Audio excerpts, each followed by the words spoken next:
All right, before we get to the on-the-field breakdown between the Miamis and the Canes are a 17-point favorite at home to open up at 1-0.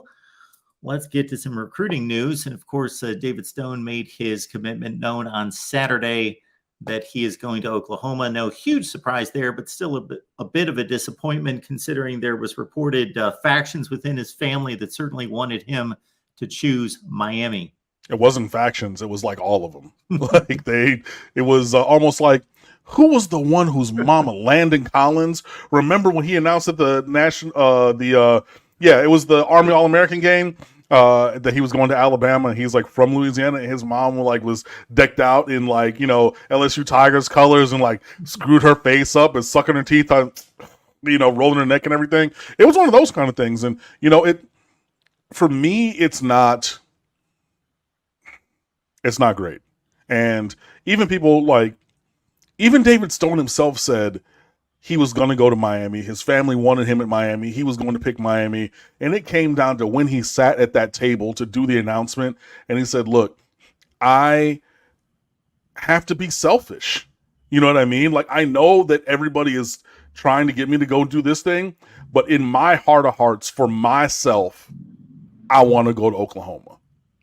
And he literally himself said that, and he wasn't trying to like play or anything with the hat situation, because he reached for the Miami hat and then went to the Oklahoma hat. Like, literally, he came out and said no. Like, he told 247 and a couple other outlets, like, that was literally him going through the process in his head of, I want to go do it. My family's, I'm gonna be selfish, literally. So it was very close. I mean, obviously, we can still take a run at him to flip him. And that very close is a great narrative, and it is a wonderful, it's great news, because the other players who've committed elsewhere have just been like, oh yeah, Miami was third or fourth or whatever, and I'm picking whoever else. At the same time, I really don't care about the labor pains. Show me the baby. You know what I mean? Like, this just adds on to what was it wasn't Falconer TRX, it was Kylo Ren came that was talking about earlier in the summer. I was optimistic because there were all these top targets at defensive tackle on the board. Most of them gone elsewhere or elected to go elsewhere, and it's really tough to handle because you need those guys at that position in this class by intentional design of this class, or the way that last class was built, this class and everything. So it's really tough. Hey, good luck to David Stone. I get that it's a tough decision. Sometimes you do have to be selfish and go for what you want. And if that's what you want, hey man, more power to you. Peace and blessings. But for the Miami Hurricanes, there's work to be done. So, if you're looking at defensive tackle, a guy like Aiden Breland from Southern California, not modern day, one of the other schools that wears red, like a Jay Sarah, I want to say. He's a guy that's on the board as a 5-star. You can talk about LJ McCray from Daytona Mainland, who's a guy that Miami wanted anyway. In your perfect world, you get David Stone and you get LJ McCray. But, in the absence of one, hopefully you get the other. Maybe you take a run back at TK Cunningham or TA Cunningham, because his younger brother is TK. Maybe you take a run at David Stone. I don't know. But in terms of the defensive tackle recruiting, not unexpected, but you can get punched in the face while you're expecting it, and it still, doesn't feel great. So that's kind of the way that I look at the David Stone situation. But, on the flip side, Zaquan Patterson, 5-star safety from Chaminade, commits to Miami, joins his teammate. When did that come down? I'm sorry to interrupt. When did that come down? Which one? Zaquan Patterson. Earlier in the day. So they were listed at 11 and 11:30, but it was at halftime of their kickoff classic games that were on ESPN. Yeah, Zaquan Patterson was earlier in the noon 1 o'clock hour. That's the headliner.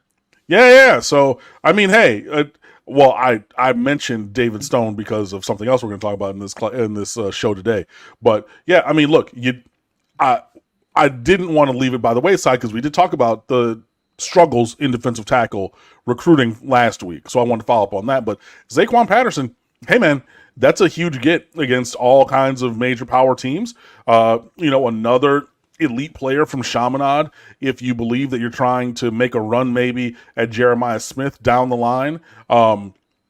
hey, this is a great step along that path. But in a vacuum by itself, that this is a kid who's 6 foot 190 and has range and he can hit. Really, really strong player, a great leader, a great community guy, and everything. So, going up against big boys and getting him locked down.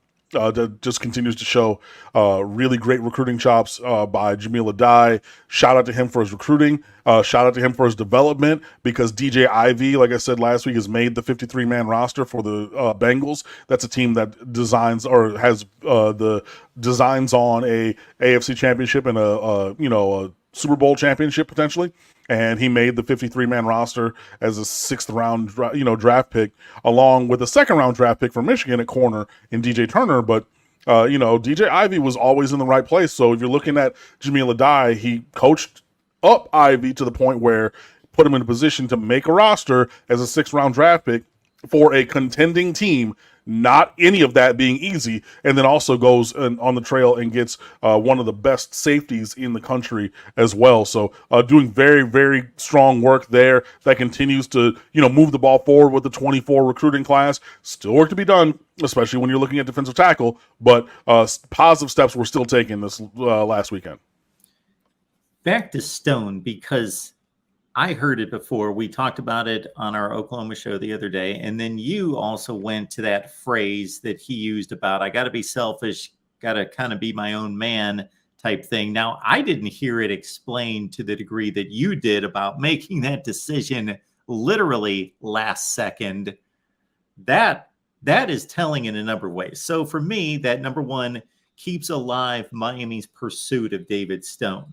That shows that being a firm commitment, that doesn't sound like a firm commitment to me. Okay. I think that it is. But hey, it could still be open for sure.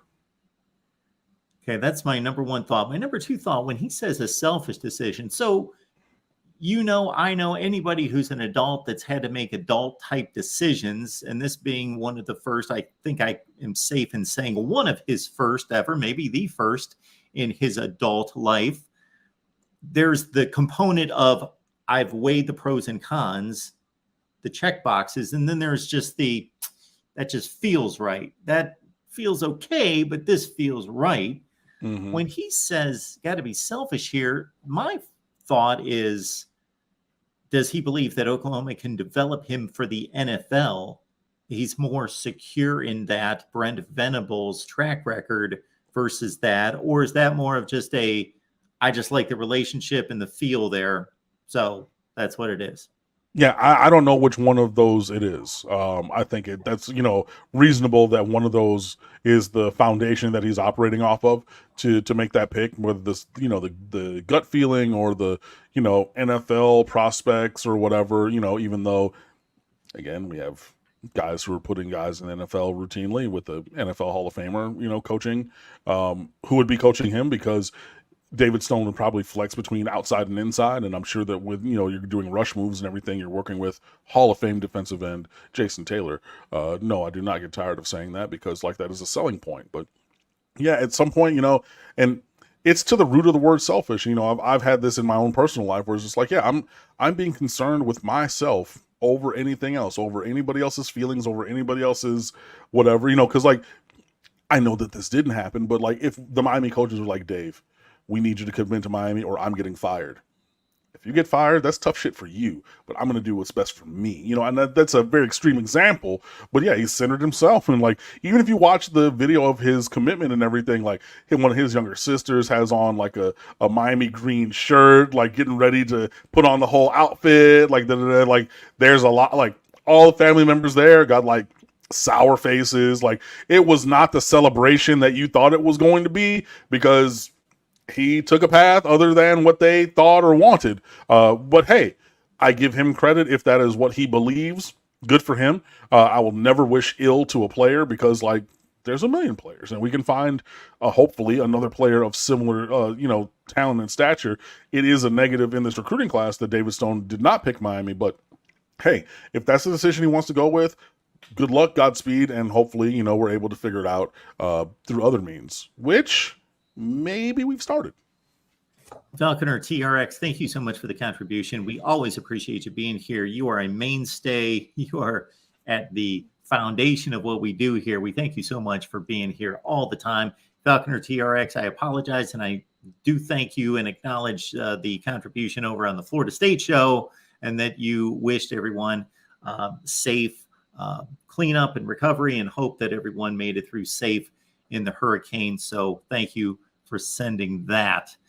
We also have Falconer here with comment on Miami of Ohio trying to claim the U status. No, because like they just no, just you no. have to know who you are. Right. I mean, like, and again, like, you know, their quarterback is the younger brother of Gabbert, of Blaine Gabbert. I think his name is Blake or Blaze or something, I believe.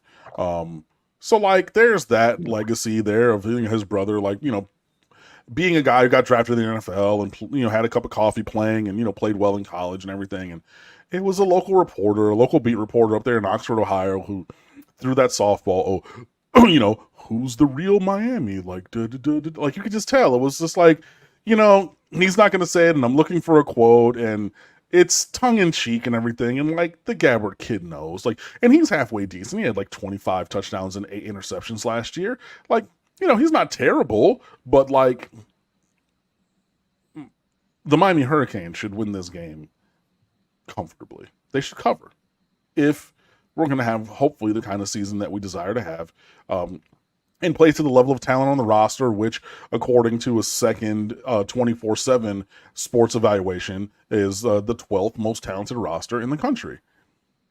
You know, do you play like that? Hopefully. But like, yeah, Miami of Florida, like Coral Gables, you know, the U, has players that everybody in America wanted, and the institution in Oxford, Ohio, has guys who, you know, are probably going to go pro in something other than sports, and might not have been looked at as, you know, high quality caliber recruits. And that's fine because everybody has a lane, but it is what it is.